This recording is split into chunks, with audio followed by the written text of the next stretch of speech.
जी दोस्तों, तो माशाल्लाह आज ये मेरे 7 जानवर मकड़ी और 4 बरबरे माशाल्लाह जा रहे हैं। ये एक ज़मींदार हमारी भाई ने माशाल्लाह लिए कराची के शहर में, खैराबाद आगे बुखारी शाह पे, उधर कोई माशाल्लाह फसल लगाई है, तो उसकी वजह से माशाल्लाह जा रही हैं ये।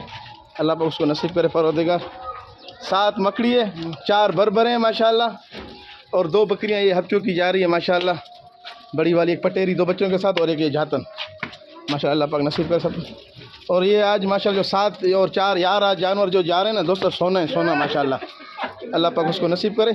एक से एक दोस्तों माशाल्लाह क्वालिटी है, देखें।